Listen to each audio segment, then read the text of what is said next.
Hello दोस्तों, मैं एके sir आप सभी का श्री श्री कृष्ण इंस्टीट्यूट में स्वागत करता हूं। और आज है 21 अक्टूबर 2020। तो आइए जानते हैं 21 अक्टूबर 2020 से कुछ महत्वपूर्ण करंट अफेयर्स।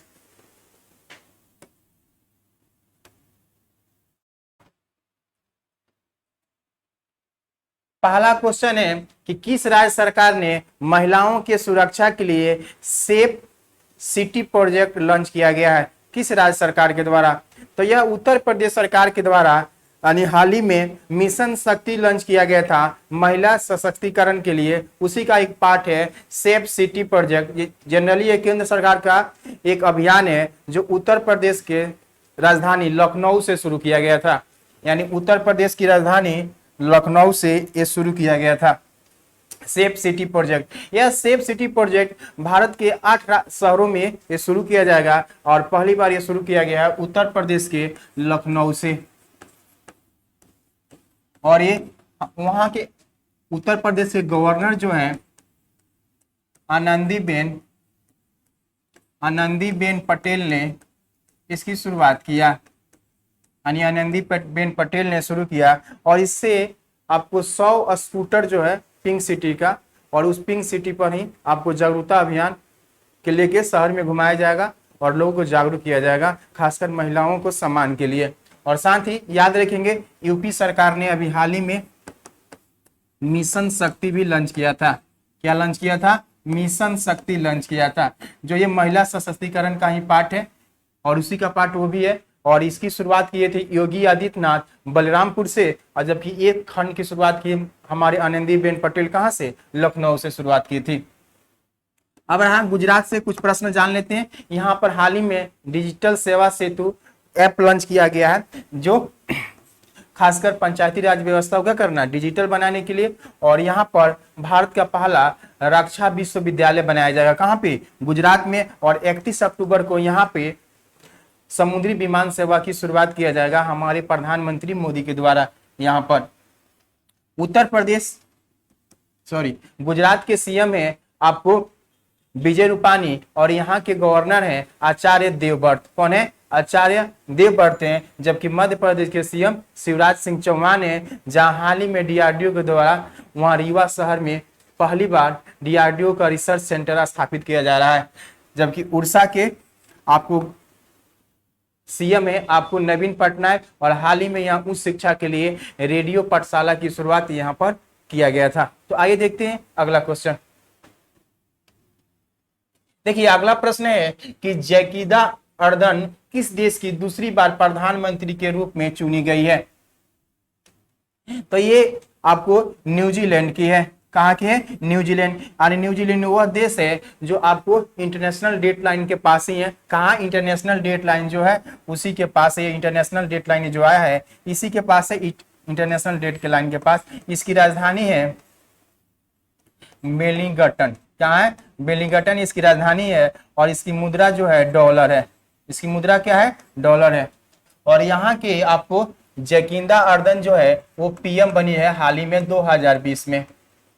यहाँ पर प्रधानमंत्री का कार्यकाल 3 वर्षों का होता है। यानी यहाँ प्रधानमंत्री का कार्यकाल कितने वर्षों का होता है? 3 वर्ष का।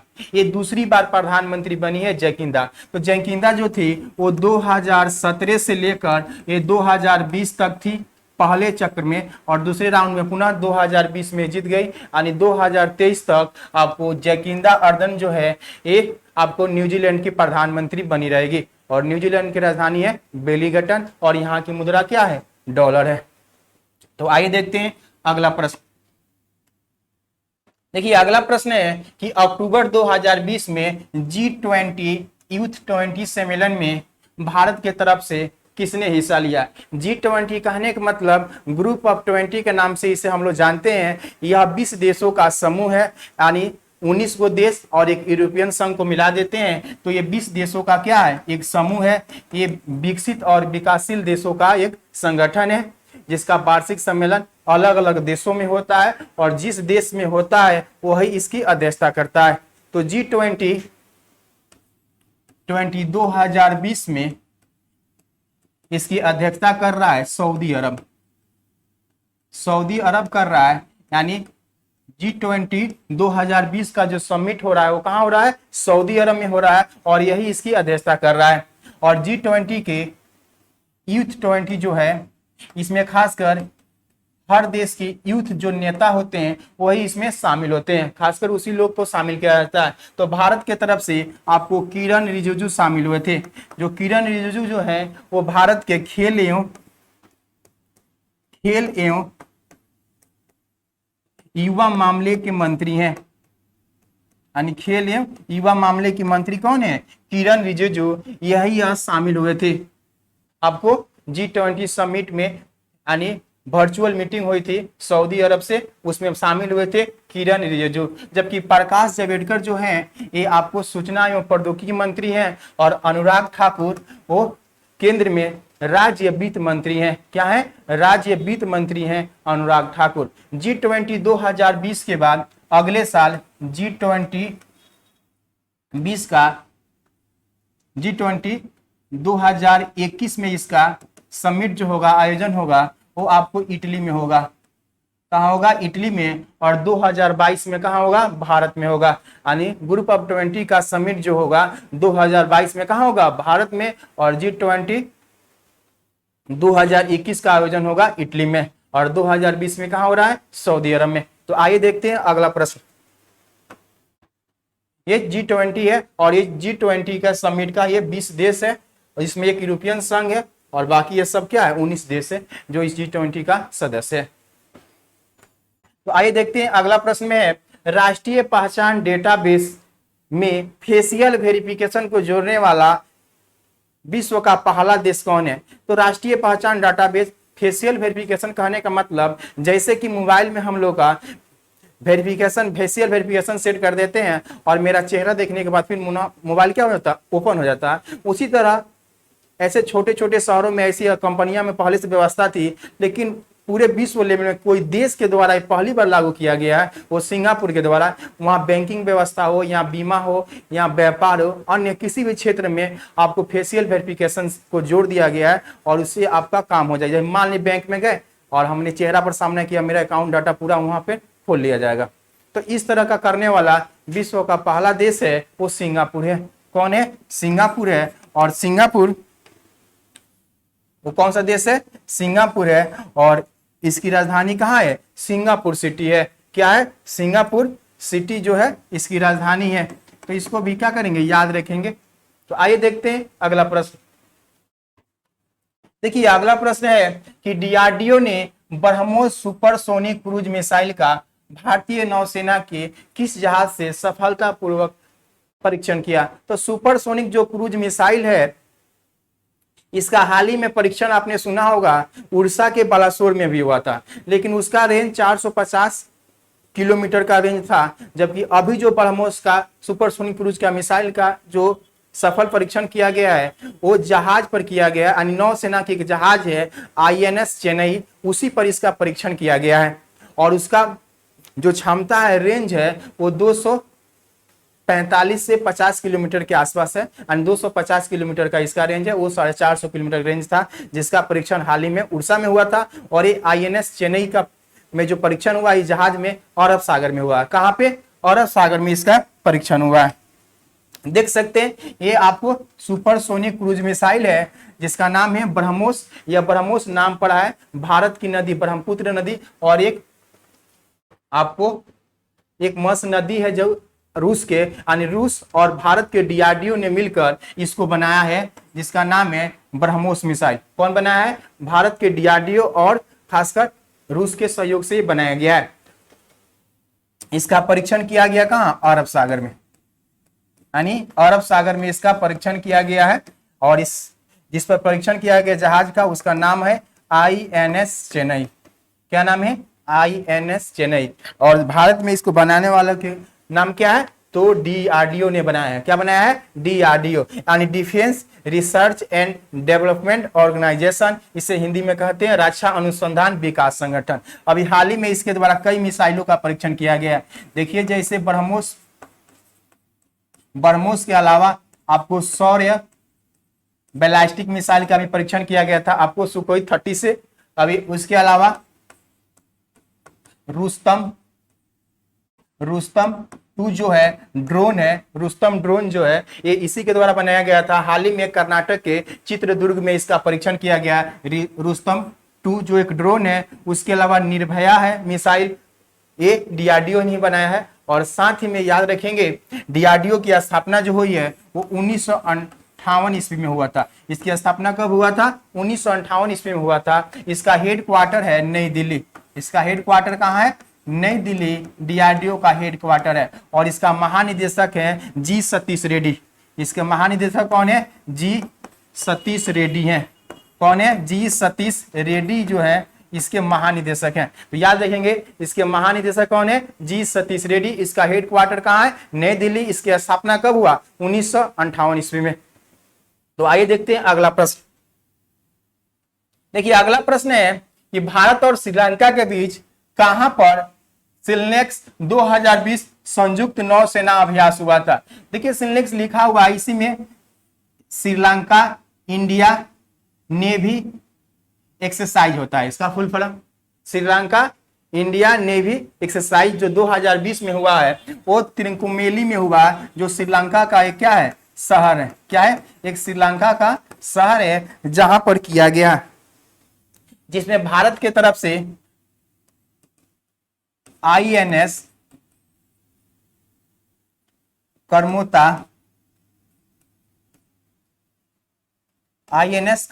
उसके अलावा किल्टन INS शामिल हुआ है। यानी ये जहाज है INS कर्मताना जो देख रहे हैं, और उसके वाला INS किल्टन इस अभ्यास में क्या हो गया? शामिल होगा। इसके अलावा भारत और श्रीलंका के बीच एक और सैन्य अभ्यास होता है जिससे हम लोग मित्र शक्ति के नाम से जानते हैं। उसे क्या कहते हैं? मित्र शक्ति। तो याद रखेंगे भारत और श्रीलंका के बीच जो सैन्य अभ्यास होता है, एक का नाम है मित्र शक्ति और एक का नाम है सलाइनेक्स। तो इसको याद रखेंगे कहां पर हुआ? तो तिरुनेलवेली श्रीलंका में हुआ 2020 में। कब हुआ? 2020 में। और 2019 में ये दोनों देशों के बीच हुआ था। कहां पे? विशाखापट्टनम इंडिया में हुआ था। और 2020 में कहां हो रहा है? तो तिरुनेलवेली श्रीलंका में। तो आइए देखते हैं अगला प्रश्न। देखिए अगला प्रश्न है कि किस राज्य के स्वास्थ्य क्या है? स्वास्थ्य एवं परिवार कल्याण मंत्री ने टीबी हारेगा देश जीतेगा एक पुस्तक लॉन्च किया है। तो यह राज्य है आपको नागालैंड। यानी नागालैंड के जो हमारे वहां के मंत्री हैं जिनका नाम है श्री एस पंगनुफू, यानी उनका नाम है श्री एस पंगनुफू। उनका नाम क्या है? श्री एस पंगनुफू है, जो वहां के स्वास्थ्य एवं परिवार कल्याण मंत्री है। उन्होंने टीबी हारेगा देश जीतेगा पर एक पुस्तक लॉन्च किए हैं। वो कहाँ के हैं? नागालैंड के। तो टीबी जो है, और टीबी रोग को हम लोग क्या कहते हैं? तपेदिक रोग कहते हैं या यक्ष्मा रोग कहते हैं। ये बैक्टीरिया के कारण होता है जिसका नाम है ट्यूबर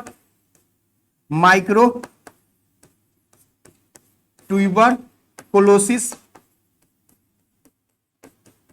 जो बीमारी होता है इसका परजीवी का नाम क्या है? माइक्रो ट्यूबर कोलोसिस परजीवी है, खासकर बैक्टीरिया का परजीवी है। इसी के कारण क्या होता है? टीबी बीमारी होती है। और इस बीमारी में हमारा लंग्स यानी फेफड़ा, लीवर सब क्या हो जाता है? प्रभावित होता है। खासकर लंग्स को सबसे ज्यादा ये प्रभावित करता है, यानी फेफड़ा को सबसे ज्यादा प्रभावित करता है। कौन?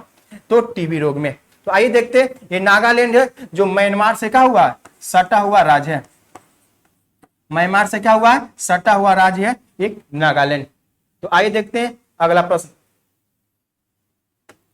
देखिए अगला प्रश्न है कि हाल ही में किस राज्य ने 3 राजधानियों का विधेयक संबंधित राज्य विधानसभा में प्रस्तुत किया? यानी ऐसा कौन सा राज्य है भारत का जो अपना 3 राजधानी बनाने के लिए अपने विधानसभा में एक विधेयक प्रस्तुत किया है? तो राज्य है आंध्र प्रदेश। कौन है? आंध्र प्रदेश। यानी आंध्र प्रदेश के जो सीएम है जगनमोहन रेड्डी। कौन है? जगनमोहन रेड्डी ने यह प्रस्तुत किया है। और ये 3 राजधानी बनाने के बाद कहा है, जिसमें पहले से अमरावती राजधानी थी। इसके अलावा उन्होंने बताया है कि विशाखापट्टनम में भी क्या होगी? एक राजधानी बनाई जाएगी और एक बनाया जाएगा कुरनूल में। यानी आंध्र प्रदेश की 3 राजधानी बनाने की बात कही गई है इस विधेयक में। एक है कर्नूल, एक है अमरावती और एक है आपको विशाखापट्टनम। और यहाँ के हमारे सीएम जगनमोहन रेड्डी के द्वारा वहां के विधानसभा में प्रस्तुत किया गया। याद रखेंगे ये बंगाल की खाड़ी से सटा हुआ राज्य है। विशाखापट्टनम जो है यहाँ पर एक बंदरगाह है जो भारत का सबसे गहरा बंदरगाह है, यानी भारत का सबसे गहरा बंदरगाह है जो विशाखापट्टनम है। और याद रखेंगे विशाखापट्टनम में दक्षिण तटवर्ती रेलवे का हेडक्वार्टर यहीं बनाया गया है, यानी दक्षिण तटवर्ती रेलवे का हेडक्वार्टर यहीं बनाया गया है। कहां पे?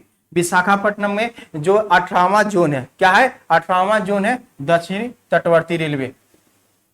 यहां पर अभी हाल ही में होम डिलीवरी उर्वरक खाद की शुरुआत किया गया था और YSR जो यहाँ पार्टी है कांग्रेस, YSR कांग्रेस, इनके द्वारा यहाँ पर YSR जल कल योजना शुरू किया गया था, सीमांत किसानों के लिए यहाँ पर शुरू किया गया था। तो इसको याद रखेंगे। आइए देखते हैं अगला प्रश्न। देखिए अगला प्रश्न है कि किस राज्य में पहली बार हींग की खेती की शुरू किया गया। हींग की खेती जो होती है खासकर हमारे मसाले में इसका प्रयोग करते हैं हींग, तो इसकी शुरुआत किया गया है हिमाचल प्रदेश में। कहा? हिमाचल प्रदेश में यही हींग की खेती होती है। हींग की खेती के लिए आपको ऊंचाई वाला स्थान चाहिए, खासकर ऊंचाई वाले स्थान पर इसकी खेती होती है और ठंडे स्थानों पर, और खासकर ऊंचाई स्थान और ठंडे स्थान पर ही हींग की खेती होती है। और हींग की खेती के लिए शुरू किया गया है हिमाचल प्रदेश, जहां की हमारे सीएम है जयराम ठाकुर। कौन है? जयराम ठाकुर है यहाँ के सीएम।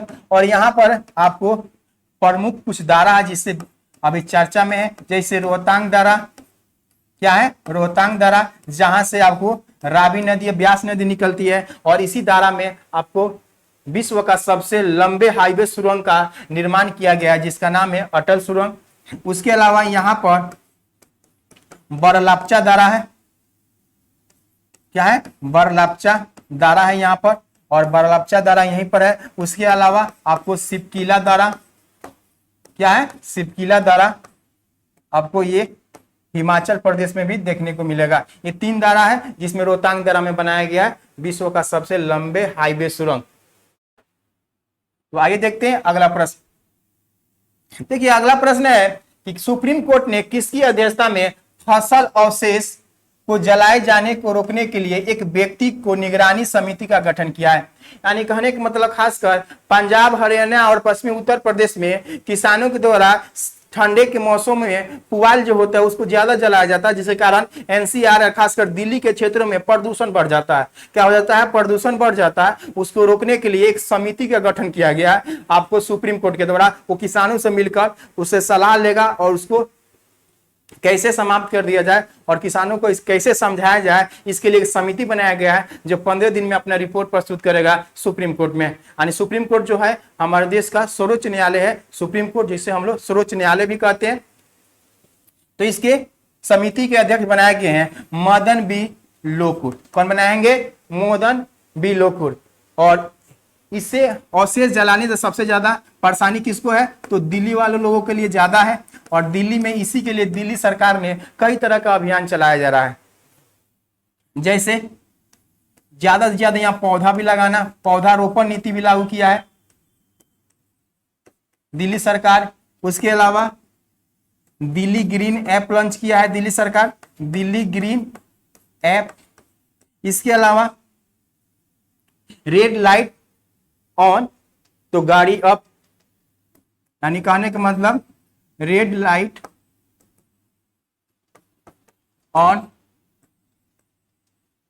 तो गाड़ी क्या करना? ऑफ। जैसे अभियान की शुरुआत किया गया है। और पौधा लगाओ, पर्यावरण बचाओ जैसे अभियान की शुरुआत किया गया है दिल्ली सरकार के द्वारा। दिल्ली के सीएम जो हमारे अरविंद केजरीवाल है और यहाँ के उप राज्यपाल अनिल बैजल है, जबकि सुप्रीम कोर्ट के हमारे जज हैं शरद अरविंद बोबडे साहब। और उन्हीं की अध्यक्षता में एक कमेटी बनाई गई है और उस कमेटी के अध्यक्ष हैं आपको मदन बी लोकुर। एचएल दत्तू जो ऑप्शन में है ये मानव अधिकार आयोग के अध्यक्ष हैं, यानी राष्ट्रीय मानव अधिकार आयोग के अध्यक्ष कौन है? एचएल दत्तू है। और डॉक्टर कस्तूरी रंगन जो है वो नई शिक्षा नीति नई शिक्षा नीति 2020 बनाई गई है। नई शिक्षा नीति 2020 जो बनाई गई, इस समिति के अध्यक्ष थे डॉक्टर कस्तूरी रंगन। तो इस तरह कुछ महत्वपूर्ण करंट अफेयर्स था 21 अक्टूबर 2020 के, और इसके बारे में हम लोगों ने चर्चा किया। तो मिलते हैं नेक्स्ट वीडियो में। थैंक यू, धन्यवाद।